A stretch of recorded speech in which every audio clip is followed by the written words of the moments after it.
എടാ മോമ, ഇപ്പൊ സ്ഥിരം ഈ കുരിശുവരയുടെ സമയമാകുമ്പം ഇവിടെ ഫ്രണ്ടിൽ കൂടെ നടന്നിട്ടുള്ള ഈ ബോഡി ഷോ ഒന്ന് നിർത്തണം കേട്ടോ. അതെന്തിനാന്നുള്ള പരിപാടി എനിക്കറിയാം, നിന്റെ പരിപാടി എന്നാന്നുള്ളത്. എന്റെ പിള്ളേരെ ഡിസ്ട്രാക്ട് ചെയ്യാൻ വേണ്ടിയുള്ള പരിപാടിയല്ലേ. നീ ഫേസ്ബുക്കിലും വാട്സപ്പിലും അതിലും ഇതിലും ഒക്കെ മതം ഭയം ജനിപ്പിക്കുന്നു, മതം ഉപേക്ഷിക്കുന്നു എന്നൊക്കെ ഓരോ പോസ്റ്റുകൾ കണ്ടിട്ട് നീ ഇപ്പൊ നിരീശ്വരവാദിക്കാ പൊക്കോണ്ടിരിക്കുന്നത്. മതം എന്നാണോ പഠിപ്പിച്ചേ? കൊല്ലരുത്, വ്യഭിചാരം ചെയ്യരുത്, മോഷ്ടിക്കരുതെന്നൊക്കെയാ. ഇതൊക്കെ ചെയ്തു കഴിഞ്ഞാൽ ഇതിന്റെ കോൺസിക്വൻസസ് നമ്മൾ തന്നെ അനുഭവിക്കണം. നീ ഒന്ന് ഇമാജിൻ ചെയ്ത് നോക്കിക്കേ, നാട്ടിൽ ആരെങ്കിലും കൊന്നിട്ട് അവരുടെ ബന്ധുക്കളുടെ മുന്നിൽ കൂടെ ഇറങ്ങി നടക്കുന്നത് നീ ഒന്ന് ആലോചിച്ച് നോക്കിയാടാ. എല്ലാവരും കൂടെ എടുത്ത് പഞ്ചിക്കിടൂലേ?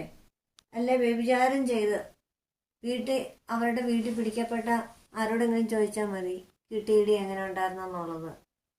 അപ്പൊ ഇങ്ങനെയുള്ള കാര്യങ്ങൾ കർത്താവ് പറഞ്ഞു തന്ന എന്തിനാണെന്നറിയാവോ?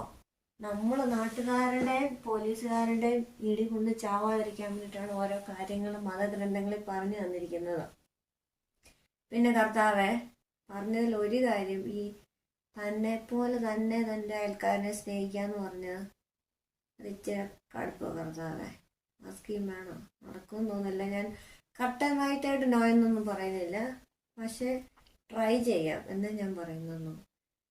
പിന്നെ ആ ഇടത് കർണത്തടിക്കുന്നവന് വലത് കർണം കാണിച്ചു കൊടുക്കണമെന്ന് പറഞ്ഞില്ലേ, അത് നഹി എന്ന് പറഞ്ഞാൽ നഹി, അത്രേ ഉള്ളൂ. എടാ മോമോ, നിന്റെ ഇടത് കർണം തന്നെയാണോ ഒരു പാട്? ഇത്രയും ദിവസം ഇല്ലാന്നല്ലോ, നീ പുറത്തു പോയി അടി ഉണ്ടാക്കിയിട്ട് വന്നതിന് ശേഷമാണല്ലോ അത് കിട്ടിയത്.